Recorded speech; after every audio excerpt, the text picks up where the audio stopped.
જો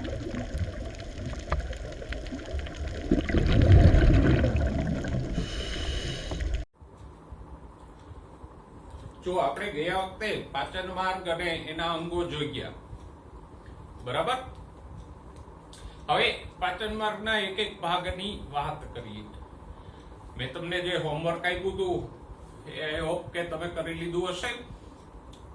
ઘણા બધાએ મને મોકલું નથી, મોટા ભાગના તો એ મોકલી આપશો.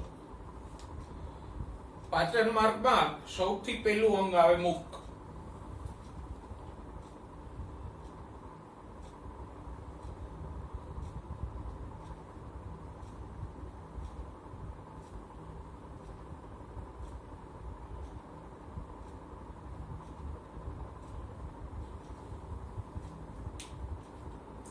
મુખ એટલે કયો ભાગ? તો કે આંખો. મુખની શરૂઆત ક્યાંથી થાય? તો કે આ મુખદ્વારથી. મુખદ્વાર એટલે બે હોઠ વચ્ચેનું છિદ્ર છે, આ ત્યાંથી આપણે કેરી અંદર નાખીએ એને કહેવાય મુખદ્વાર, બરાબર. બે હોઠથી ઘેરાયેલું છિદ્ર, ત્યાંથી પાચન માર્ગની શરૂઆત થાય.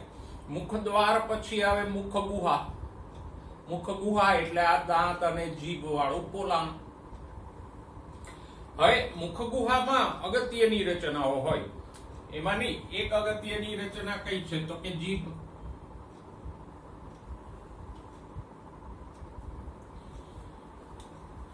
જીભ છે આમ તો બોલવામાં પણ ઉપયોગી થાય અને ખોરાકના પાચનમાં પણ ઉપયોગી થાય. જો જીભ એક તો ખોરાક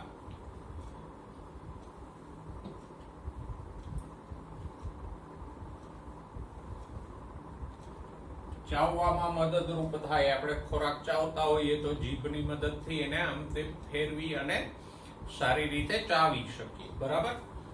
અને બીજો ઉપયોગ છે એનો સ્વાદ પારખવા.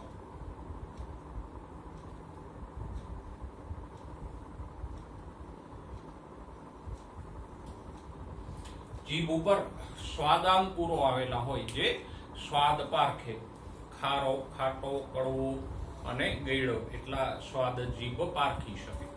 હવે સ્વાદ પારખવાનું એક મહત્વ એ છે કે સ્વાદથી ખોરાક ખાવા લાયક છે કે નહીં એની ખબર પડે. આમ તો આપણે તો જીભનો ઉપયોગ અલગ અલગ પ્રકારના સ્વાદ લેવા માટે કરીએ એમ, પણ સ્વાદનો બેઝિક ઉપયોગ એ છે કે એનાથી પ્રાણી ખોરાક ખાવા લાયક છે કે નહીં એ પરખ કરી શકે. ઘણીવાર કોઈ બગડેલી વસ્તુ મોઢામાં આવી જાય તો આપણે તરત પારખી લઈએ કે આનો સ્વાદ બરાબર નથી, બગડી ગઈ છે. તો એ સ્વાદનું મુખ્ય કાર્ય છે. પછી જે આનંદ માટે સ્વાદ પારખીએ એ પછીની વાત છે. તો જીભ ખોરાક ચાવવામાં ઉપયોગી છે અને સ્વાદ પારખવામાં ઉપયોગી છે. જીભ પછી આપણા માટે મહત્વની રચના હોય તો એ છે દાંત.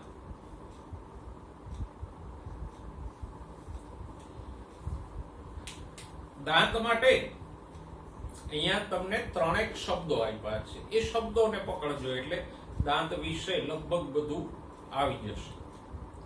જો દાંત સંબંધે પહેલો શબ્દ છે કે મનુષ્યના દાંત કેવા છે? તો કે મનુષ્ય કુપદંતી છે.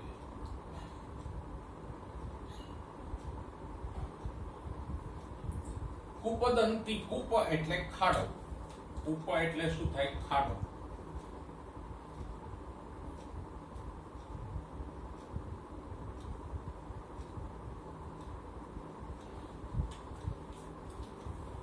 તો દાંત જડબાના ખાડામાં ખૂંપેલા છે.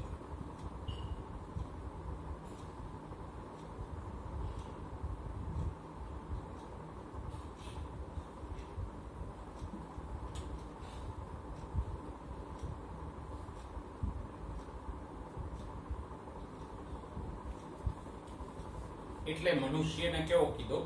કુપદંતી. ખાડામાં ખૂપેલા છે દાંત તો કુપદંતી સહેલી વાત છે. કૂપ એટલે ખાડો, તો દાંત જડબાના ખાડામાં ખૂંપેલા છે અને એટલે જ એ જોડાણ મજબૂત હોય છે, વર્ષો સુધી દાંત ટકી રહે. આ ઘણી બધી માછલીઓમાં દાંત છે જડબાના ખાડામાં ખૂંપેલા ન હોય. આમ આપણામાં જો આમ જડબું છે તો એના ખાડામાં દાંત ખૂપેલા હોય એટલે એ મજબૂત જોડાણ ધરાવે. ઘણી માછલીઓ છે એમાં દાંત આમ જડબાની ઉપર જ સ્નાયુઓથી જ જોડાયેલા હોય એટલે એમાં દાંત વારંવાર પૈડા કરે. તો ઉપદંતી નો અર્થ શું થાય? તો કે દાંત જડબાના ખાડામાં ખૂંપેલા છે માટે ઉપદંતી. અને ઉપદંતી હોવાથી દાંત મજબૂત રીતે ટકી રહે છે, જલ્દીથી પડી નથી જતા. ઓકે, પછી તો કે મનુષ્યમાં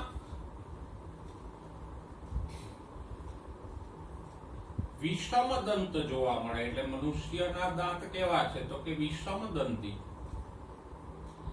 વિષમ એટલે અસમાન, સરખા ના હોય એવા.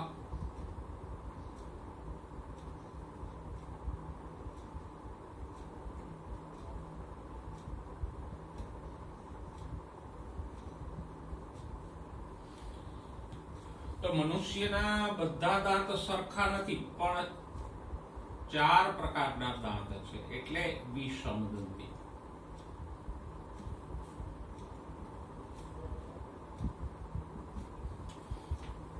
તો વિષમદંતી એટલે તો કે મનુષ્યમાં બધા દાંત સમાન નથી, પણ 4 જુદા જુદા પ્રકારના દાંત છે. કયા 4 પ્રકારના દાંત છે? તો કે એક છે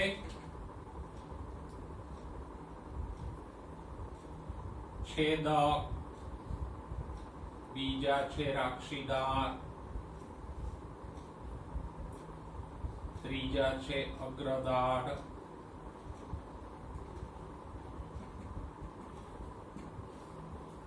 અને ચોથા પ્રકારના છે દાઢ. છેદકને અંગ્રેજીમાં કહેવાય ઇન્સાઇસર, ઇન્સાઇસર ઉપરથી આઈ. રાક્ષીદાંતને કહેવાય કેનાઇન, કેનાઇન નો સી. અગ્રદાઢને કહેવાય પ્રીમોલર, પ્રીમોલર ઉપરથી પીએમ. અને દાઢને કહેવાય મોલર, મોલર ઉપરથી એમ.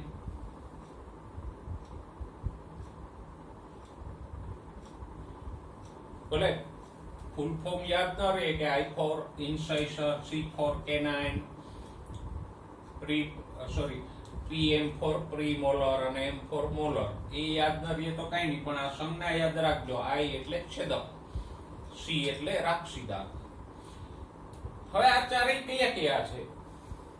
તો કે જુઓ, એક આમ તો મનુષ્યમાં 32 દાંત હોય મોટે ભાગે. સામાન્ય ઘણા લોકોમાં 28 દાંત હોય, અને તમારા મોઢામાં જોશો તો મોટા ભાગના 28 દાંત હશે. જેને પેલી 17-18 વર્ષે ડાપણ દાઢ આવે એના મોઢામાં 32 દાંત થાય. એ ડાપણ દાઢ ન હોય તો 28 દાંત થશે. બરાબર? તો 28 હોય કે 32 હોય, આપણે 32 દાંત લઈએ તો 16 ઉપરના જડબામાં હોય અને 16 નીચેના જડબામાં હોય. એટલે આપણે એક જડબું ભણી લઈએ તો 2 જડબાના દાંત આવડી જાય ને. ઓકે, એનાથી સહેલું કરીએ. ચાલો, આ એક જડબામાં 16 દાંત છે તો એમાં પણ અર્ધ ભાગમાં 8 દાંત છે, એવા જ 8 દાંત આ બાજુ પણ છે. તો પછી આટલા 8 દાંતની ગોઠવણી ભણી લ્યો તો 32 દાંત આવડી જાય કે નહીં? 32 ની ગોઠવણી ભણવાની જરૂર નહીં. જડબાના અડધા ભાગમાં છે એવી જ ગોઠવણી આ બાજુ પણ છે, અને આ જડબામાં છે એવી જ ગોઠવણી આ ઉપરના જડબામાં છે. તો જડબાના અર્ધ ભાગમાં 8 દાંતની ગોઠવણી ભણી લ્યો તો 32 દાંતની ગોઠવણી આવડી જાય. જોઈએ, સૌથી પહેલા છેદક. તો છેદક છે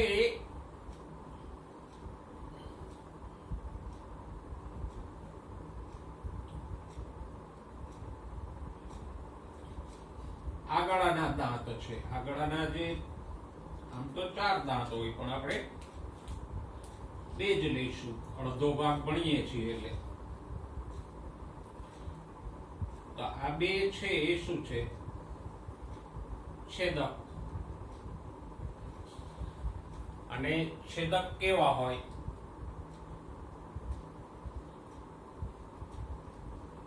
ચપટા અને સપાટ હોય. આગળના દાંત છે એ છેદક છે. જો કેવા છે, આમ ચપટા છે, એની જાડાઈ ઓછી છે અને ઉપરથી સપાટ છે. અને એનું કામ શું છે?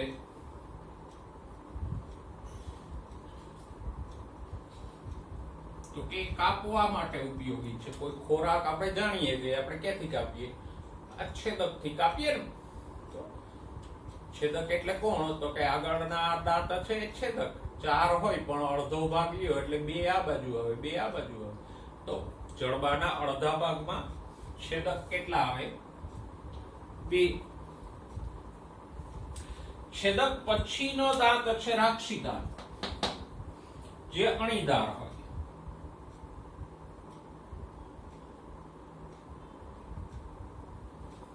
આવો અણીદાર હોય.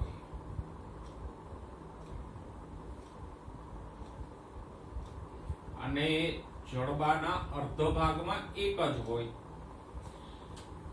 હજુ મનુષ્ય છે તો પકાવેલો ખોરાક લે છે એટલે એમાં આ રાક્ષી દાંત બહુ ખાસ અણીદાર ના હોય. પણ શિકારી પ્રાણીઓ છે, કૂતરાથી લઈ અને સિંહ જેવા શિકારી પ્રાણી, તો એમાં આપણે જોઈ શકીએ એના છેદક રાક્ષી દાંત મોટા હોય છે ને, જેથી કરીને શિકારનું ચામડું ચીરી શકે અને શિકારને મારી શકે. તો સિંહ જેવા માંસાહારી પ્રાણીઓમાં છેદક છે એ ઘણા લાંબા હોય. છેદક નહીં, કેનાઇન, રાક્ષી દાંત ઘણા લાંબા હોય. સિંહના કેનાઇન છે તો લગભગ આટલા લાંબા હોય, 7 સેન્ટીમીટર જેટલા. એટલે તો એ શિકારમાં એને ભરાવીને શિકારને મારી નાખે, એનું ચામડું ચીરી નાખે. તો આમ છેદક કેવા છે? અણીદાર છે.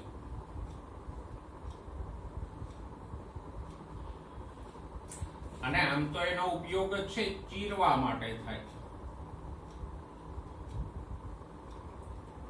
પણ હવે મનુષ્ય છે, આધુનિક માનવ છે, તો પકાવેલો ખોરાક લે એટલે એને કઈ ચીરવાનું કેવું આવતું નથી. એટલે આપણે છેદકનો વિશેષ કોઈ ઉપયોગ છે નહીં. બરાબર? ઓકે. એના પછી અગ્રદાઢ. હું છેદક બોલી જાઉં છું. આપણે રાક્ષી દાંતનો વિશેષ કોઈ ઉપયોગ નથી. એમ રાક્ષી દાંત પછીની 2 જે દાઢ છે એને શું કહેવાય? અગ્રદાઢ.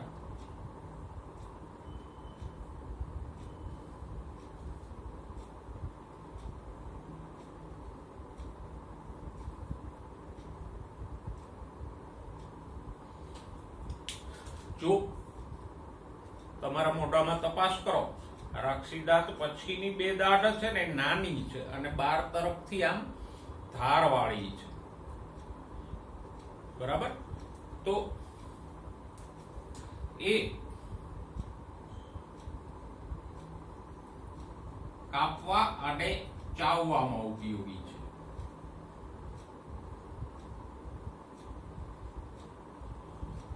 જો કોઈ વધારે કઠણ વસ્તુ હોય તો આપણે આ છેદકને બદલે અહીંથી કાપીએ, આ અગ્રદાઢથી કાપીએ ને ઘણી વાર, તો એ કાપવામાં આમ કામ આવે અને ચાવવામાં પણ કામ આવશે.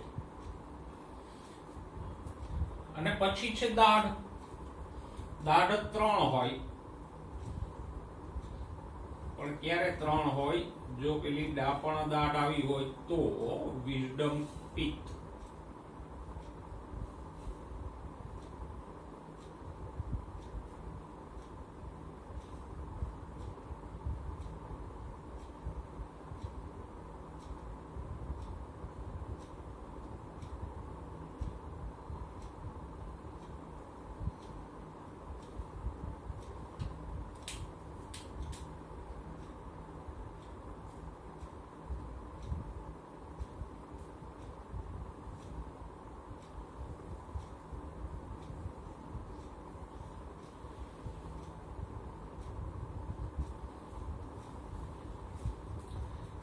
દાઢ કેવી છે? તો કે સપાટ અને પહોળી છે.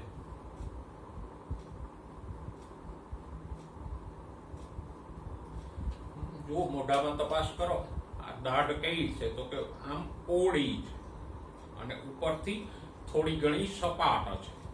એટલે આમ પહોળી અને સપાટ છે તો એનાથી આમ દળી શકાય. ખોરાક સારી રીતે, જો આમ ચપટી હોત તો આનાથી દળી ન શકાય. આગલા દાંત છે ચપટા છે, ઇન્સાઇસર કે નહીં સોરી છેદક છે ચપટા છે, તો એનાથી આપણે વસ્તુ કાપી શકીએ પણ અહીંથી ચાવી ન શકીએ આમ, કારણ કે સપાટી એની ઓછી છે. પણ દાઢ આમ પોળી છે એટલે એની વચ્ચે ખોરાક સહેલાઈથી દળાઈ જાય, એનો ભૂકો થઈ જાય. તો એ શેના માટે છે? તો કે ચાવવા માટે, આપણે ચાવી અને ખોરાકનો ભૂકો કરીએ એના માટે છે. ઓકે, દાઢ માટે એક વાત કહી દઉં.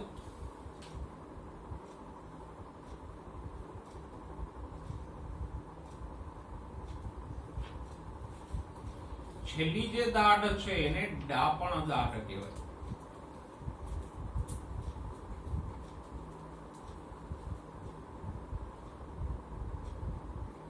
ડાપણ દાઢ વિઝડમ ટીથ એટલા માટે કહેવાય કે એ સામાન્ય 16 વર્ષ પછી 16-18 વર્ષે આવતી હોય, અને મોટા ભાગના મનુષ્યો આ ઉંમરે થોડાક ડાયા થઈ જતા હોય ને, મોટા ભાગના, બધા જરૂરી નથી. એટલે માણસનામાં 16 વર્ષ પછી ડાપણ આવે ત્યારે આ દાઢ આવે, એટલે એને ડાપણ દાઢ અથવા તો વિઝડમ ટીથ પણ કહેવાય. પણ આ દાઢ છે એ અવશિષ્ટ છે.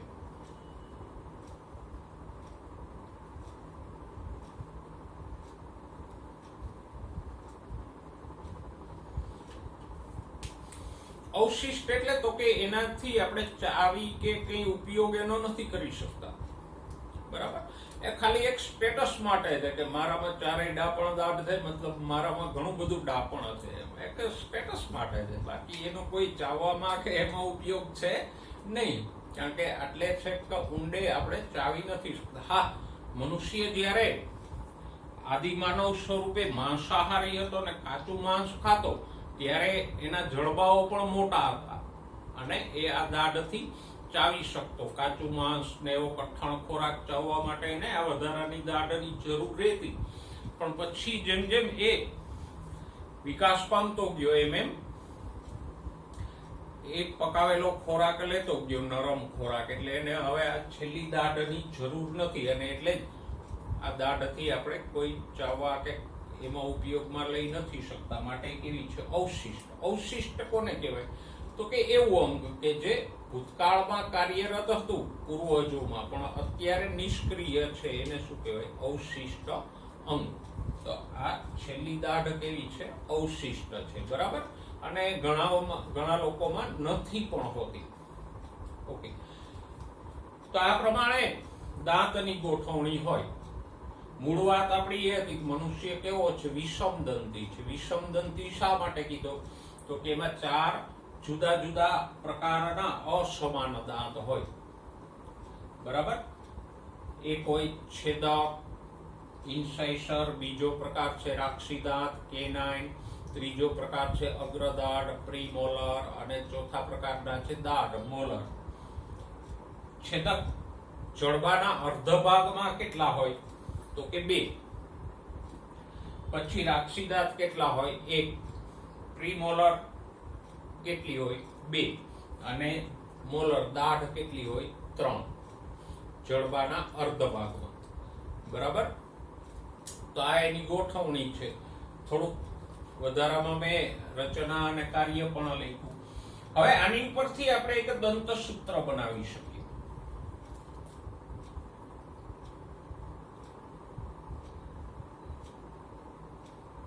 એટલે એવું કઈ અઘરું નથી. દંતસૂત્ર એટલે બહુ ગભરાવાની જરૂર નથી. અહીં આપણે કઈ સૂત્ર સાબિત નથી કરવાનું, એનું સાદું રૂપ નથી આપો. ખાલી જસ્ટ લખી દો જડબાના અર્ધ ભાગમાં દાંત કેટલા હોય? તો કે 2, 1,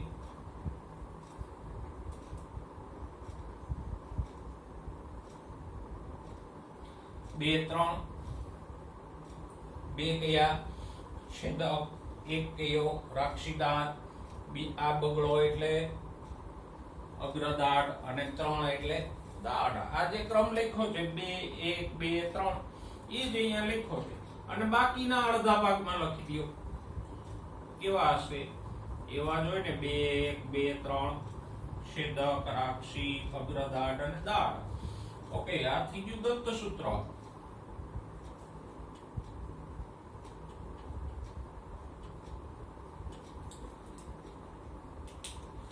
બહુ સહેલું.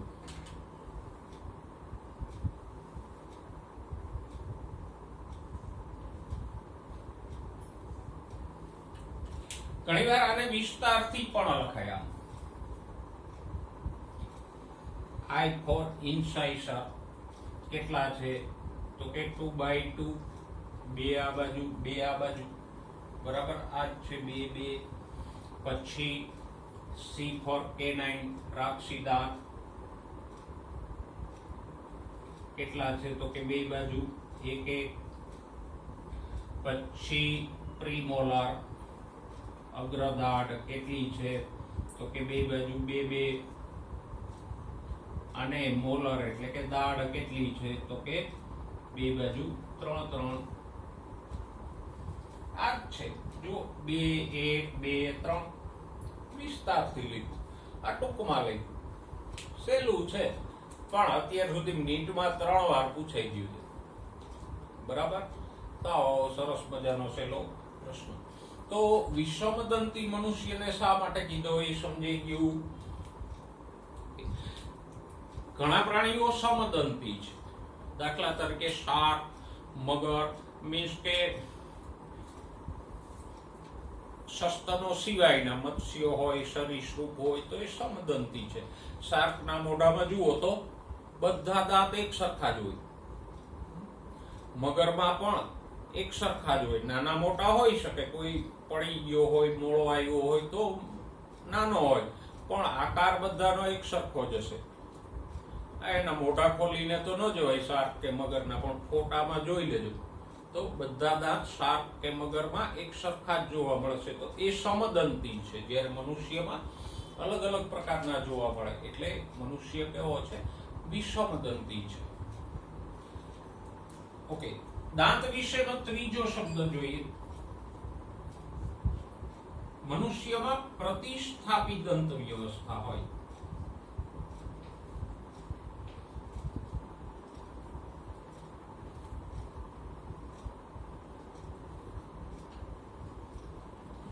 હવે પ્રતિસ્થાપી દંત વ્યવસ્થા એટલે સહેલું છે અને આપણે અનુભવેલું છે.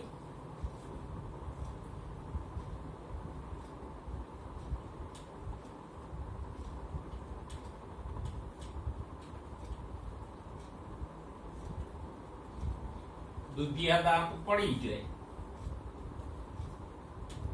અને એ દુધિયા દાંતના સ્થાને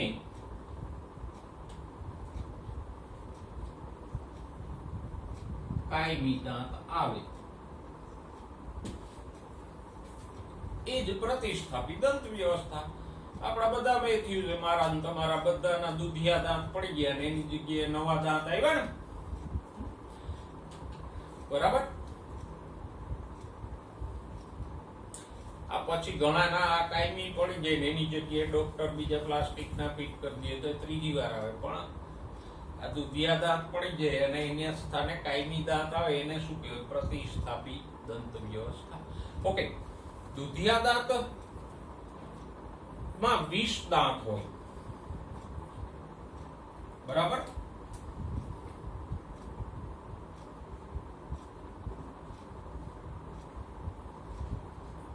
દુધિયા દાંત ની સંખ્યા કેટલી હોય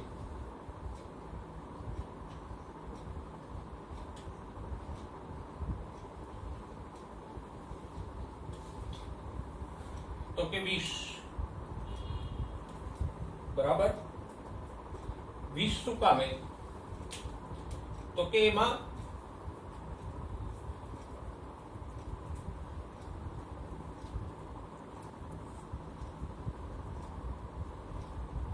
અગ્રદાઢો અને છેલ્લી દાઢ હોતી નથી. એટલે આ બે અગ્રદાઢ અને આ છેલ્લી દાઢ 3 ના હોય તો 8 માંથી 3 ગયા તો વધ્યા કેટલા? અડધા ભાગમાં 5, આ બાજુ 5, 5 ને 5 10 અને ઉપર 10 20. તો દુધિયા દાંત તો માં કયા દાંત ના હોય? અગ્ર દાઢો ના હોય અને છેલ્લી દાઢ ના હોય. તો હવે દુધિયા દાંતનું દંતસૂત્ર શું થશે?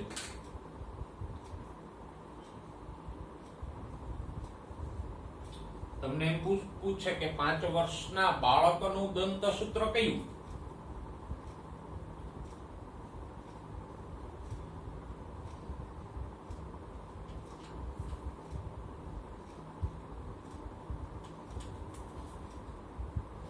તો જો 2 છેદક તો હોય, એક રાક્ષી દાંત હોય, અગ્ર દાઢ ના હોય અને દાઢ છેલ્લી દાઢ ના હોય એટલે દાઢ પણ 2 જ થશે. અગ્ર દાઢ નથી એટલે 0 અને દાઢ 2 જ છે તો 2 1 2 0 અને બીજી બાજુ પણ 2 1 0 2. તો દુધિયા દાંતનું દંતસૂત્ર શું થશે? 2 1 0 2. કારણ કે એમાં અગ્ર દાઢ ન હોય અને દાઢ પણ 2 જ હોય, આ છેલ્લી દાઢ ન હોય.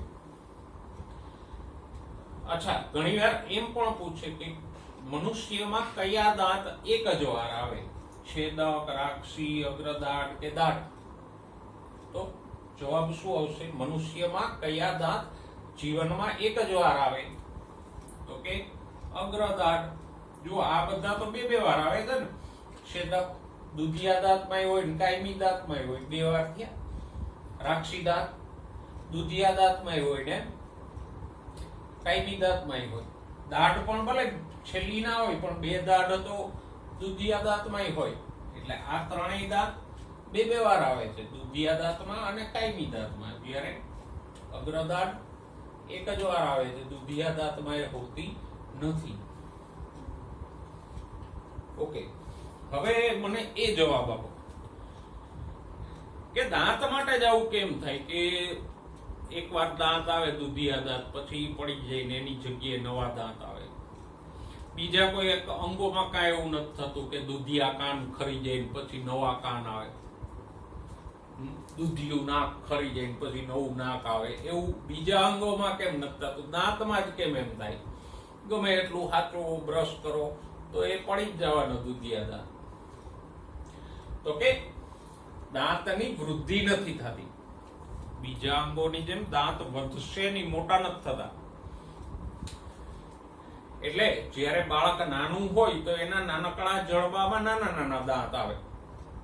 પછી જડબું મોટું થાય, ખોરાક વધે તો આવા નાના દાંત છે એ ખોરાક ચાવવા માટે પૂરા ન પડે તો એ નાના દુધિયા દાંત ખરી જાય અને મોટા કાયમી દાંત આવે. ધ્યાનથી જુઓ, કોઈ બાળકમાં તો ખબર પડે કે દુધિયા દાંત નાના હોય ત્યારે કાયમી દાંત એના કરતા મોટા હોય. તો આમ આ જે નાના અને નબળા દુધિયા દાંત છે એ ખરી જાય અને એની જગ્યાએ કાયમી મોટા દાંત આવે. કારણ કે બાળક મોટું થાય તો વધારે ખોરાક લે, તો વધારે ખોરાક લેવા માટે એને મોટા અને મજબૂત કાયમી દાંત જોઈએ. તો દાંત વિશે આ 3 શબ્દો આપણે ભણ્યા. પહેલું, કૂપદંતી કોને કહેવાય? તો કે દાંત કૂપ એટલે કે ખાડામાં ખૂંપેલા છે માટે કૂપદંતી. પછી મનુષ્ય કેવો છે? વિષમદંતી છે. શા માટે? તો કે એમાં 4 અસમાન પ્રકારના દાંત છે. કયા 4 છે? તો કે છેદક, રાક્ષી, અગ્રદાઢ અને દાઢ. અને એની ગોઠવણી પણ જોઈ, જડબાના અર્ધ ભાગમાં દંતસૂત્ર જોયું. અને ત્રીજો શબ્દ દાંત વિશે આપણે ભણ્યા, મનુષ્યમાં પ્રતિસ્થાપી દંત વ્યવસ્થા છે. કોને કહેવાય પ્રતિસ્થાપી દંત વ્યવસ્થા? તો કે એકદમ સહેલું છે, દુધિયા દાંત પડી જાય અને એના સ્થાને નવા કાયમી દાંત આવે, એ પ્રતિસ્થાપી દંત વ્યવસ્થા. દુધિયા દાંતની સંખ્યા કેટલી હોય? 20 જ હોય. 20 કેવી રીતે? તો કે એમાં અગ્રદાઢ અને છેલ્લી દાઢ ના હોય. એટલે અડધા ભાગમાં કેટલા થશે? 2 છેદક, 1 રાક્ષી અને 2 દાઢ. 5 5 5 10 15 અને 20. અને દુધિયા દાંતનું દંતસૂત્ર શું થશે? 2 1 0 2. 2 છેદક, 1 રાક્ષી, 0 અગ્રદાંત અને 2 દાંત. તો આપણે આ દાંત વિશેની વાત કરી. ઓકે, નીટને અનુલક્ષીને આપણે દાંતની રચના નીટના ટોપિકમાં જોઈશું. અત્યારે પુસ્તકમાં આપ્યું છે એટલી દાંત સંબંધિત ચર્ચા આપણે કરી. મુખ પછી આવે કંઠનળી. આ ભાગ છે એને કંઠનળી કહેવાય. અને એના પછી આવશે અન્નનળી. એ બેની ચર્ચા કરીએ.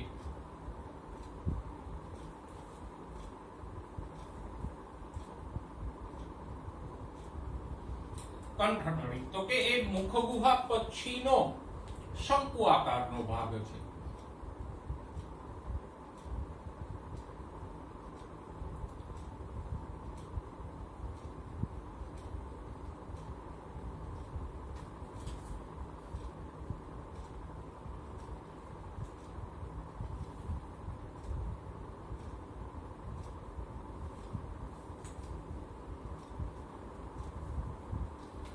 જો કંઠનળી પાચન માર્ગમાં આવશે અને શ્વસન વાળા ચેપ્ટરમાં આવશે. તો જો એ કંઠનળી ક્યાં હોય તો કે ધીસ ઇઝ જીભ. આ જીભ, આ દાંત અને આ નીચેનું જડબું, આ ઉપરનું જડબું.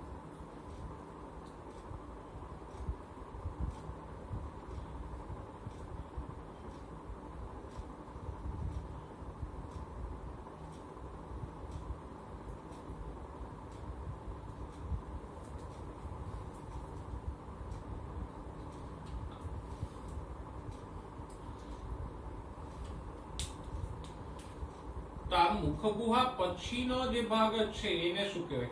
કંઠનળી.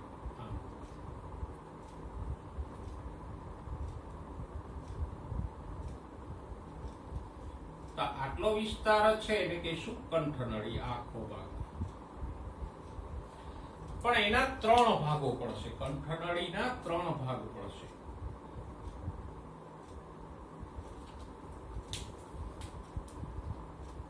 આ જે ભાગ છે, આટલો ભાગ કે જે આ નાસિકા કોટર, આ નાક છે અહીંથી આમ નાસિકા કોટરની પાછળ આવેલો છે એને કહીશું નાસિકા કંઠનળી.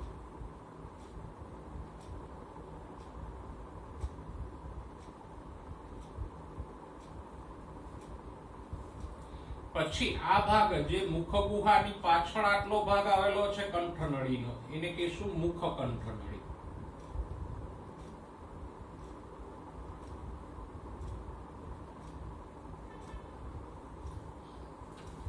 અહીંયા જે કાકડાઓની એક્ઝેક્ટ પાછળ હોય ને, પેલો શંકુ આકારનો એક ભાગ હોય, એની 2 સાઈડે કાકડા ટોન્સિલ્સ હોય. તો એ કાકડાઓની પાછળનો ભાગ છે એ મુખ કંઠનળી. અને એનાથી નીચેનો ભાગ છે એને કહીશું સ્વર કંઠનળી.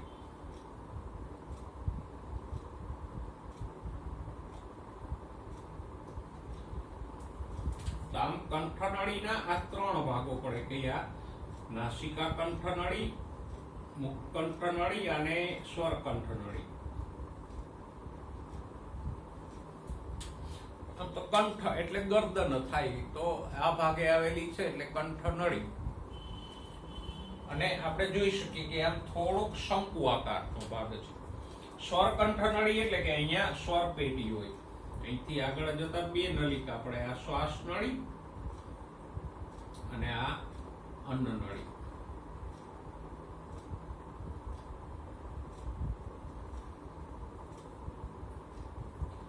અહીંયા હોય સ્વર યંત્ર. શ્વાસ નળીના અગ્રભાગે હોય સ્વર યંત્ર.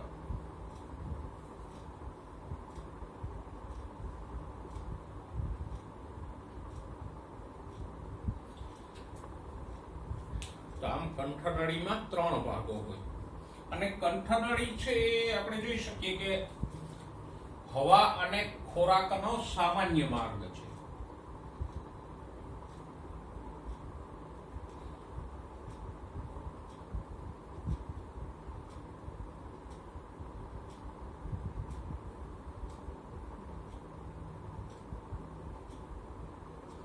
સામાન્ય એટલે કોમન માર્ગ છે. જો અહીંથી આમ હવા પણ પસાર થાય અને અહીંથી આમ ખોરાક પણ પસાર થાય. તો હવા અને ખોરાક બંને અહીંથી પસાર થાય છે. એટલે તો આપણે મુખ દ્વારા શ્વાસ લઈ શકીએ અને નાક દ્વારા શ્વાસ લઈ શકીએ, કારણ કે બધો શ્વાસ ક્યાં જશે? અહીંયા જશે અને પછી શ્વાસ નળીમાં જશે. ઓકે. કંઠનળીમાં એક વિશેષ રચના હોય. આટલો ભાગ હું મોટો કરીને દોરું જરા. અહીંયા તો આ સ્વર કંઠનળી છે.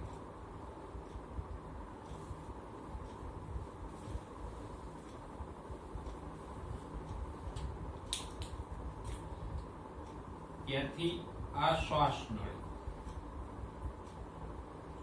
અને આ અન્ન નળી.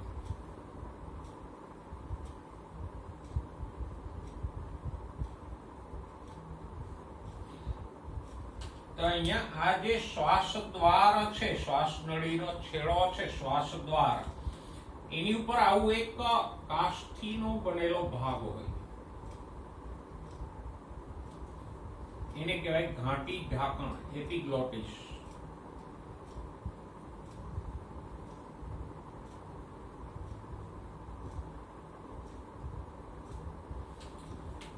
તો કંઠનળીમાં આ એક વિશિષ્ટ રચના છે, ઘાટી ઢાંકણ, કે જે કાષ્ઠીની બનેલી છે. કાષ્ઠી એટલે આવો નરમ ભાગ. આ ભાગ કાષ્ઠીનો છે. જો નરમ અને સ્થિતિસ્થાપક છે ને, તો એવો કાષ્ઠીનો બનેલો એક ભાગ હોય, એને શું કહેવાય? ઘાટી ઢાંકણ અથવા એપિગ્લોટિસ. તો કંઠનળીમાં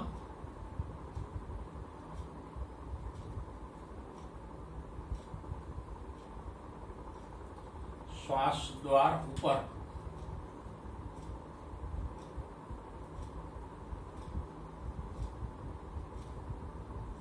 કાષ્ઠીનું બનેલ શું હોય? ઘાટી ઢાંકણ હોય.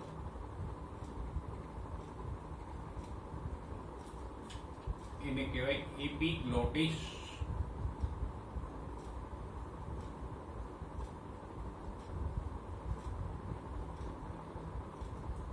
અને આ ઘાટી ઢાંકણનું કામ શું છે? તો કે ઘાટી ઢાંકણ ખોરાક કે પાણીને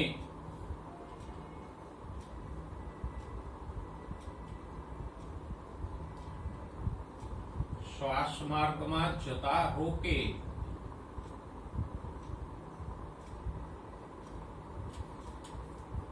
જો આપણે કોઈ ખોરાક ગળે ઉતારીએ આમ, ત્યારે આ ભાગ, આ સ્વર પેટી વાળો ભાગ છે, એ ઉપર ખસે છે. આમ કરો તો આ સ્વર પેટી વાળો ભાગ ઉપર ખસે, અને આ ભાગ ઉપર ખસે. આ ભાગ એટલે શું થાય? તો કે આ ઘાટી ઢાંકણ છે અને આ શ્વાસ દ્વાર છે. તો એ ઉપર ખસે એટલે આમ ઘાટી ઢાંકણથી ઢંકાઈ જાય. એટલે ખોરાક કે પાણી શ્વાસ માર્ગમાં ન જાય. અને છતાંય ઘણીવાર અકસ્માતે કોઈ ખોરાકનો કણ કે પાણી અંદર જતું રહે છે, તો આપણને ઓતરાસ આવે ને, થાય ને. તો એ શેને કારણે? ખોરાક કે પાણી શ્વાસ માર્ગમાં જતું રહે, શ્વાસ નળીમાં. તો પણ મોસ્ટલી એવું નથી થતું, કારણ કે ખોરાક ગળીએ ત્યારે આ ઘાટી ઢાંકણ છે એ શ્વાસ દ્વારને ઢાંકી દે. અહીંયા આ શ્વાસ દ્વાર છે, એને આ ઘાટી ઢાંકણ ઢાંકી દે. તો આમ ઘાટી ઢાંકણ શ્વાસ દ્વારનું રક્ષણ કરે. ઓકે. હવે બીજી નળી જોઈએ, અન્ન નળી.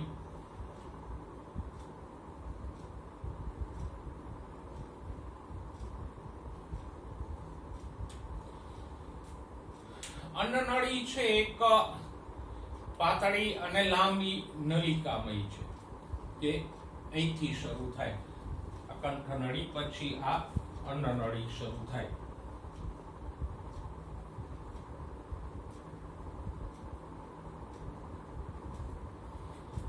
એ શું કામ કરે? તો કે આ ગરદન પછી ઉરસ એટલે છાતીનો ભાગ, માંથી પસાર થાય અને અહીંયા એક આડો પડદો હોય, એને શું કહે? ઉરોદર પટલ. ગયા વખતે આકૃતિમાં આપણે દોર્યો હતો. અહીંયા આમ છાતી અને પેટની વચ્ચે એક પડદો હોય, એને કહેવાય ઉરોદર પટલ. તો એ ગરદન, ઉરસ અને ઉરોદર પટલની પાર જાય અને ખોરાકને જઠર સુધી લઈ જાય.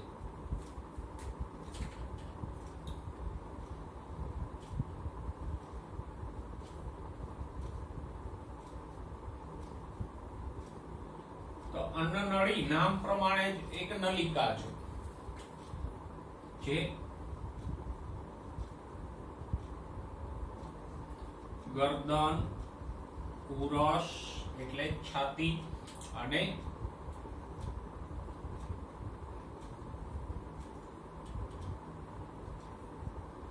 ઉરોદર પટલ ની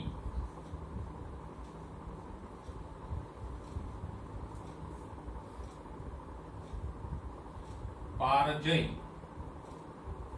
અને જઠરમાં ખુલે.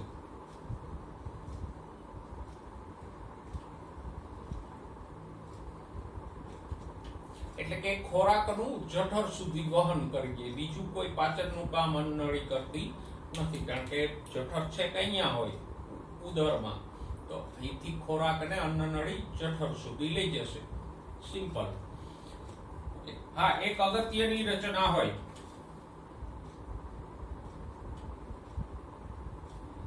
અન્નનળી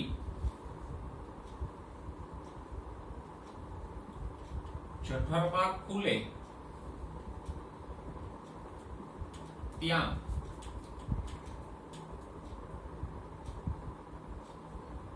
જઠર અન્નનાલીય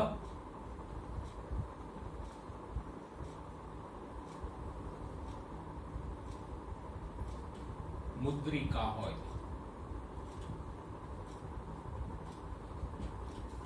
મુદ્રિકા એટલે રિંગ, વીટી. તો જ્યાં અન્નનળી જઠરમાં ખુલે, આ સપોઝ કે અન્નનળી આગળ ગઈ અને આ જઠર છે,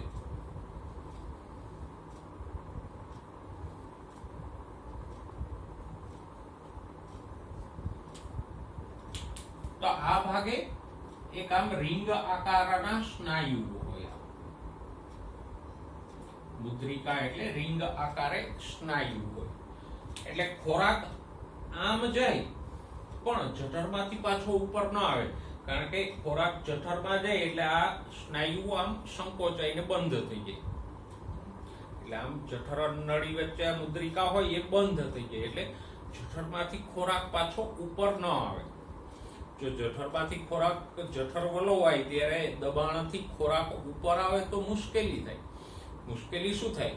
તો કે જઠરમાં તો એસિડ હોય અને એવો એસિડ યુક્ત ખોરાક જો પાછો ઉપર આવે તો અન્નનળીને નુકસાન થાય. એટલે જઠરમાં જ્યાં અન્નનળી ખુલે ત્યાં આગળ આવો જઠર અન્નનાલીય મુદ્રિકા વાલ્વ હોય કે જે બંધ થઈ જાય, એટલે જઠરમાંથી ખોરાકને પાછો ઉપર ન આવવા દે. જો ઘણા બધા લોકોને આ સમસ્યા હોય કે જેમાં પછી આ ભાગમાં છાતીના ભાગે બળતરા થતી હોય ઘણાને, આટલા ભાગમાં. એનું કારણ શું? તો કે આ જઠર અન્નનાલીય મુદ્રિકા છે એ નબળી પડી ગઈ હોય. એટલે જઠરમાં ખોરાક વલોવાય તો ખોરાક પાછો ઉપર તરફ આવે અને એ એસિડ યુક્ત ખોરાકને કારણે આ ભાગે બળતરા થાય. તો અન્નનળી સાથે સંબંધિત આ એક જ મહત્વની રચના છે. કઈ? તો કે અન્નનળી જઠરમાં જ્યાં ખુલે ત્યાં આગળ આવી જઠર અન્નનાળી મુદ્રિકા હોય જે ખોરાકને પાછો અન્નનળી તરફ આવતો રોકે. તો મુખ પછી આપણે આ બે ભાગોની વાત કરી, કંઠનળી અને અન્નનળી. કંઠનળીમાં એક મહત્વનું હોય તો એ હતું ઘાટી ઢાંકણ, અને અન્નનળીમાં મહત્વનો શબ્દ આપણે યાદ રાખવા લાયક હોય તો આ જઠર અન્નનાલીય મુદ્રિકા. બસ, બાકી કંઠનળી અન્નનળી એકદમ સહેલા છે, એમાં કોઈ વિશેષ રચનાઓ નથી. તો આપણે આજે મુખ, કંઠનળી અને અન્નનળીની વાત કરી. નેક્સ્ટ ટાઈમ જઠર અને આગળના ભાગોની ચર્ચા કરશું.